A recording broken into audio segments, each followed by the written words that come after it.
Recuerden, el 5 de noviembre, conspiración, pólvora y traición. No veo la demora, y siempre es la hora para evocar la sin dilación. Esta rima infantil inglesa que conmemora el fallido intento de Guy Fawkes por volar el Parlamento en 1605 se transforma en V de Vendetta, en algo mucho más profundo, un manifiesto sobre cómo la memoria histórica se convierte en el combustible de una revolución. Pero esta obra no solamente nos habla del pasado, también nos confronta con una pregunta urgente.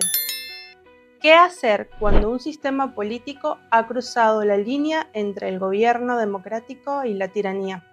Antes de empezar con el video, recuerda suscribirte, darle like y aprovecha que es gratis. Así que, si ya lo hiciste, vamos con el video. Bienvenidos a SciPolitik, un canal donde analizamos la política con cerebro, pero con onda. V de Vendetta nació en 1982 de la mente de Alan Moore y del pincel de David Lloyd.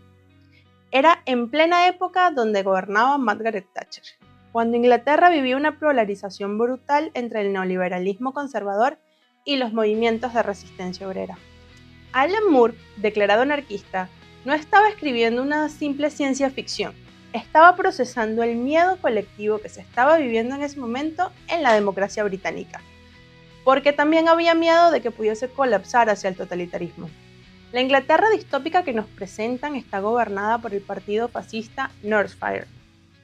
Sí, una fantasía oscura que viene producto después de una guerra nuclear. No es solo una fantasía oscura, es una extrapolación deliberada de las tendencias reales del momento. El uso del miedo para justificar la vigilancia masiva, la demonización de las minorías, la concentración del poder en nombre de la seguridad.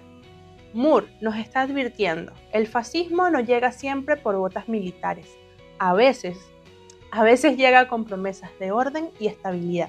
Una cosa importante dentro del relato de V de Vendetta es que el partido Northfire no solo gobierna solo con violencia física, se podría decir que también tiene una violencia epistemológica.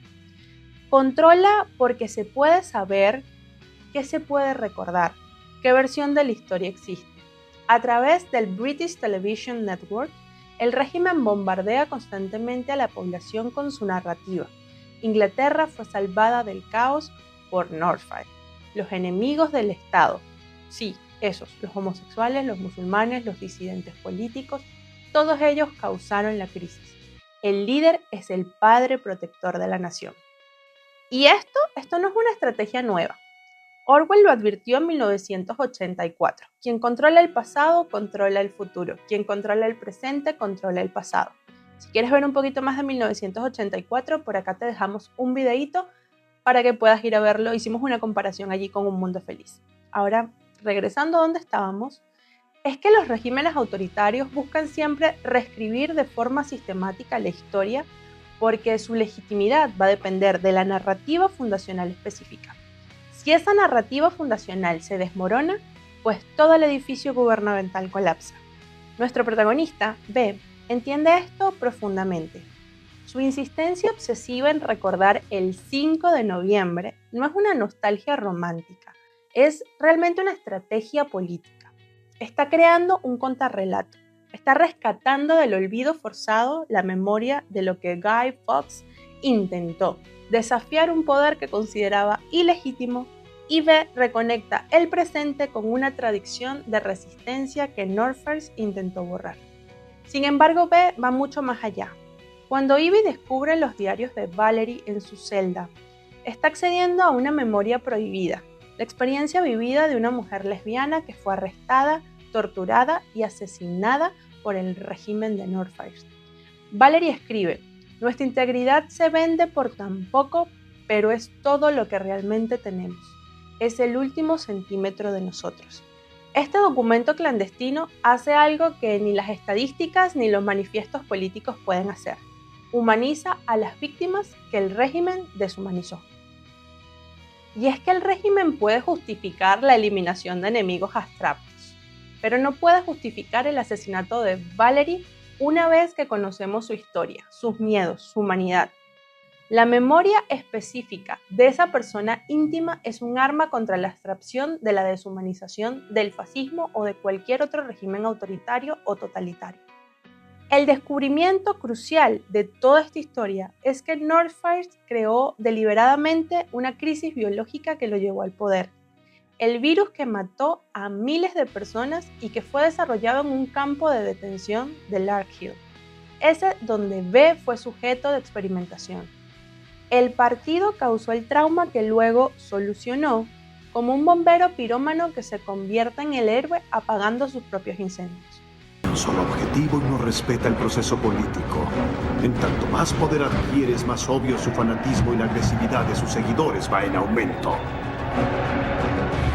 Posteriormente, su partido lanza un proyecto especial enarbolando la seguridad nacional. Al principio se piensa que investigarán armas biológicas y se le apoya sin importar el costo. Sin embargo, el verdadero objetivo del proyecto es el poder. La dominación completa, total y hegemónica. El proyecto posteriormente termina con violencia. Pero el esfuerzo de los involucrados no es en vano, ya que un nuevo medio para hacer la guerra surge de la sangre de una de sus víctimas. Esta revelación destruye la legitimidad completa del régimen. Todo el contrato social que descansa en Northfire es una mentira. No salvaron Inglaterra, la destruyeron y luego se presentaron como los salvadores. B entiende que exponer esta verdad es más poderoso que 1000 bombas, porque ataca la raíz psicológica del poder. En nuestro presente vemos constantemente intentos de reescribir la historia reciente. La negación de genocidios, el revisionismo histórico, hechos alternativos. La resistencia comienza preservando las memorias, documentando abusos, archivando testimonios, manteniendo vivas las historias que los poderosos quieren enterrar. Las comisiones de la verdad, los archivos de derechos humanos, incluso las redes sociales, documentando protestas en tiempo real, son formas contemporáneas de esta resistencia némica. Y es que si hay algo que aprendemos es que recordar no es un acto pasivo, es totalmente activo. Es decir, sé lo que realmente pasó y no aceptaré tu mentira. Northfire construyó un sistema donde el miedo permea cada aspecto de la vida cotidiana. No solo el miedo a la policía secreta, los conocidos como los Fingerman, sino algo más insidioso, el miedo a tus vecinos, a tus propios pensamientos, a ser diferente. El régimen implementa múltiples capas de control basados en el miedo. Vigilancia omnipresente, por ejemplo. Las cámaras están en todas partes, pero más importante que las cámaras reales es la sensación de ser observado constantemente. Es el panóptico de Foucault llevado a otro nivel, a un nivel nacional. No necesitas vigilar realmente a todos todo el tiempo si logras que ellos internalicen que podrían estar siendo observados en cualquier momento. Otro factor serían los castigos ejemplarizantes. Gordon Dietrich, el presentador de televisión, hace una sátira del líder. No recibe una multa o una advertencia, simplemente es arrestado, torturado y ejecutado. El mensaje es claro, no hay transgresiones menores. Cualquier disidencia se paga con la vida. Esta desproporción es brutal, pero es intencionada, es diseñada para aterrorizar a todo el mundo. Un tercer aspecto que podríamos hablar sería la normalización de la renuncia. Definitivamente la población dentro de esta sociedad ha aceptado renunciar a sus libertades fundamentales. El toque de queda ya no es cuestionado. La censura total de los medios de comunicación pues es aceptado. Las desapariciones del enemigo del Estado simplemente son ignoradas. Hannah Arendt llamó a esto de pronto la banalidad del mal. Por aquí te dejamos un videíto que también hicimos sobre este concepto para que puedas entender cómo se desarrolla estos monstruos activos con personas ordinarias, pero que simplemente han normalizado lo aberrante.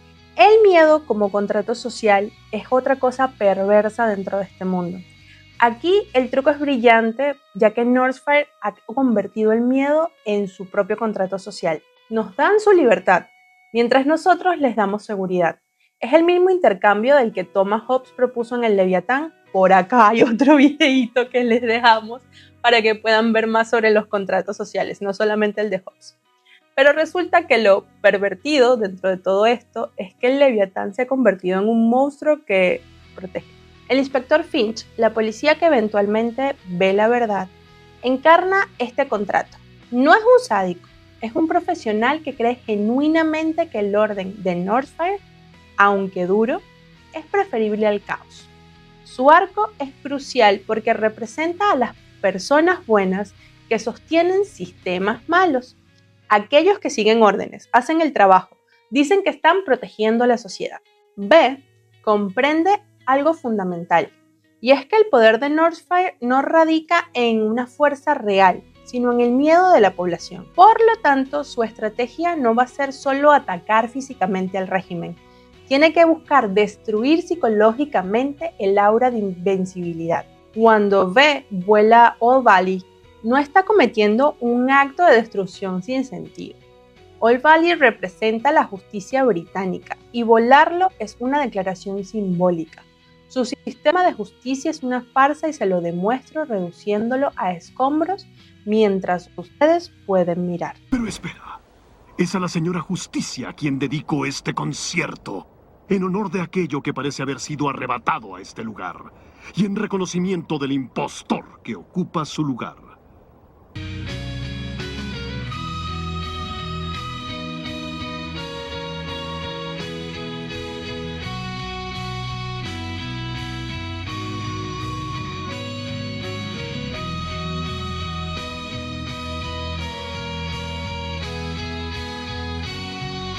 Es teatro político, pero en su forma más pura, más radical aún, y es que B sobrevive a un escuadrón completo de Fingermans en el metro.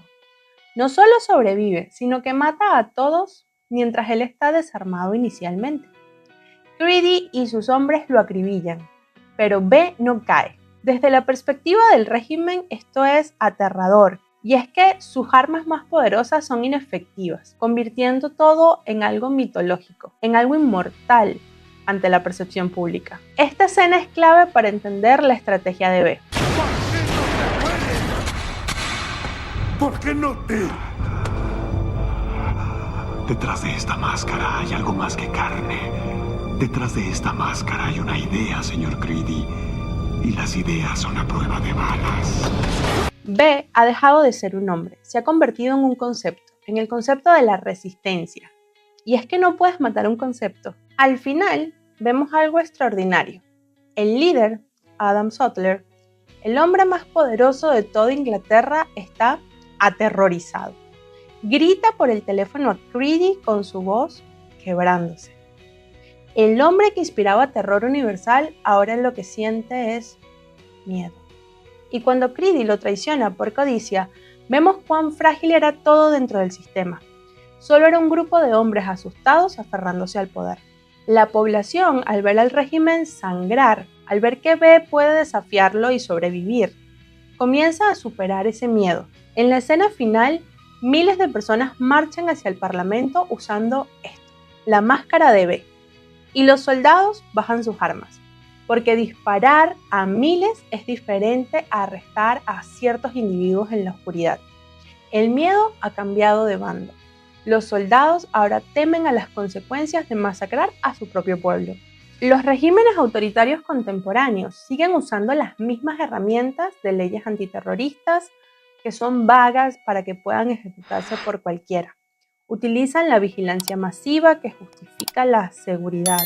Buscan castigos desproporcionados para desalentar a la disidencia. Pero también vemos cómo el miedo puede revertirse.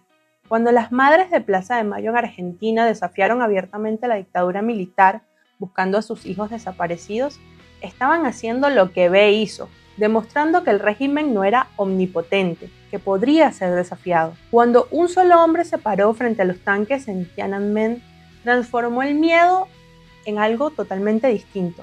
El régimen tenía que decidir si masacrar a alguien frente a las cámaras de todo el mundo. El miedo solo funciona si todos en la sociedad cooperan en sentir ese miedo. Cuando hay suficientes personas que deciden que la dignidad vale más que la seguridad, pues el sistema colapsa. Inicialmente B parece ser todo eso que Hollywood ama. Digamos que es un héroe extraordinario porque él puede hacer lo que nadie más puede.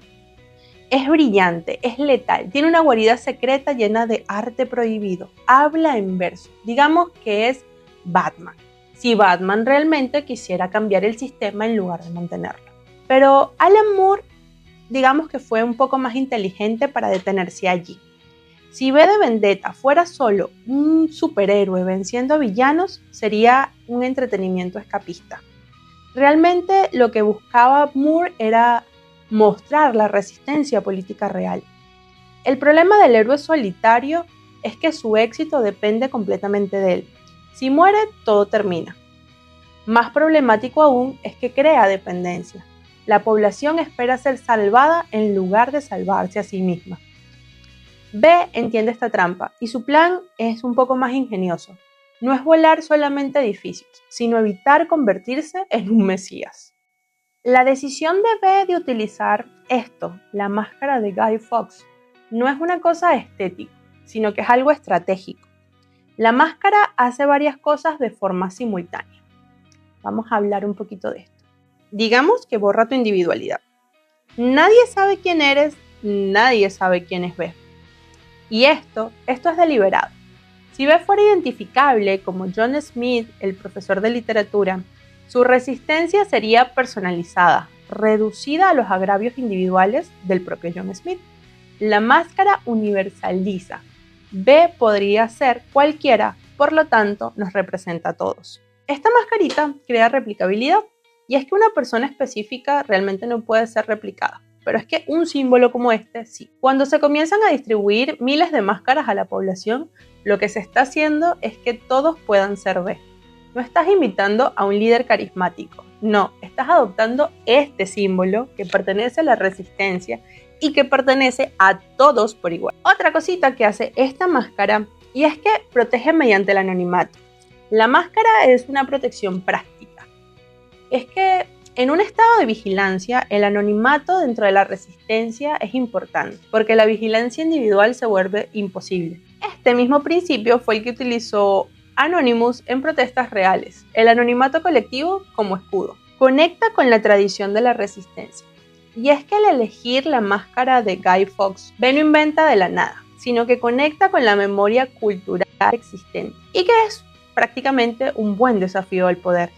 Está diciendo: esta resistencia no comenzó conmigo, es parte de una larga tradición y no terminará conmigo. Hay un momento en la película donde B hace algo aparentemente contradictorio. Distribuye miles de máscaras como esta a la población y le da instrucciones de converger al Parlamento. En ese momento, B está renunciando al monopolio sobre este símbolo, pero también está diluyendo intencionalmente su propia singularidad. Esto es revolucionario y en el sentido más literal. B lo que está diciendo es: no me necesitan a mí específicamente, necesitan eso que represento, a esa voluntad de resistir, y esa voluntad está en todos ustedes. Ivy, quien continúa con el legado de B, lo entiende cuando pregunta quién era, y luego ella misma se responde: era todos nosotros. B como persona es irrelevante, B como idea es inmortal porque ha sido internalizada por miles. La escena final es perfecta. La escena final es perfecta. Miles de personas, todas usando la máscara de B, marcharon al Parlamento mientras explota el ritmo de la obertura de 1812 de Tchaikovsky. No hay un líder visible.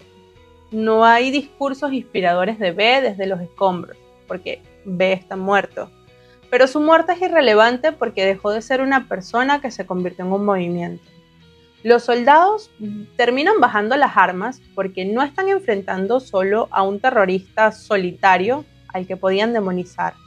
Están enfrentando a miles de sus conciudadanos, personas ordinarias que han decidido de forma colectiva que no aceptarán más al régimen. Esta es la diferencia entre un golpe de Estado y una revolución. Un golpe de Estado reemplaza élites con otras élites. Una revolución busca transformar quienes tienen el poder para decidir. Y B ha logrado esto no tomando el poder, sino distribuyéndolo. Ivy se convierte en la sucesora de B pero no como una discípula que sigue de forma dogmática sus enseñanzas. Ella misma se ha transformado en alguien capaz de actuar con autonomía. Cuando le pregunta al inspector Finch si fue correcto lo que hizo B, Finch responde, no lo sé. Esta ambigüedad es intencional. B no dejó un manual de instrucciones, dejó una metodología. Cuestionar el poder, desafiar la narrativa oficial, actuar según tu conciencia, incluso si estás frente al peligro. Ivy continuará con esta tradición, pero será su propia versión, no una copia de B. Los movimientos sociales efectivos en nuestra época o en nuestro mundo entienden precisamente este aspecto. Por ejemplo, el movimiento de derechos civiles en Estados Unidos no dependía solo de Martin Luther King Jr., no, y aunque este fuese su líder carismático, dependía de miles de personas anónimas que un día decidieron boicotear los autobuses, sentarse en restaurantes segregados, marchar en sus propias comunidades, y que cuando King Jr. fue asesinado, el movimiento continuó, porque este no era un movimiento personal de Martin Luther King Jr., era el movimiento de todos. Otro ejemplo que podríamos dar de nuestro mundo serían las revoluciones de colores de Europa del Este, la primavera árabe, el movimiento 15M en España, las protestas en Hong Kong. Todos usaron la estrategia de liderazgo distributivo. No hay un líder único para que el régimen pueda arrestar y decapitar el movimiento. Hay miles de nodos autónomos actuando de forma coordinada. Esta misma máscara, la máscara de Guy Fawkes, apareció en las protestas reales del Occupy Wall Street Anonymous, en innumerables movimientos globales, precisamente porque V de Vendetta entendió algo profundo, y es que los símbolos compartidos permiten acción colectiva sin jerarquías rígidas. Todos son B, por lo tanto nadie controla lo que significa ser B. El peligro radica, por supuesto, y es que los movimientos sociales sin liderazgos pueden perder dirección. Pero B nos enseña que es un precio que vale la pena pagar. Mejor un movimiento difuso y resiliente que uno centrado pero vulnerable. Y es que V de Vendetta nos confronta con la pregunta más incómoda de la resistencia. ¿Cuándo, si alguna vez, está justificada la violencia contra un régimen injusto? Y aquí la respuesta es que, la incomodidad es el punto. Porque Alan Moore no escribió a Beck como un héroe inequívocamente bueno. Y eso es deliberado, porque B asesina, no en defensa propia solamente, sino de forma planificada. Mata jueces, mata obispos, médicos, funcionarios políticos, hace volar edificios, secuestra y tortura psicológicamente a Ivy. Utiliza métodos que si los que los aplicaran fuese el gobierno, los llamaríamos terroristas de Estado. Moore no nos permite el confort de separar limpiamente los buenos de los malos. Nos obliga a preguntarnos si estamos de acuerdo con los fines de B, destruir un régimen fascista, y hasta dónde aceptamos sus medios. Existe una progresión en cómo los movimientos políticos piensan sobre la violencia, por ejemplo. La resistencia pasiva o civil. Digamos que tiene que ver con una desobediencia civil no violenta. Por ejemplo, Gandhi, Martin Luther King.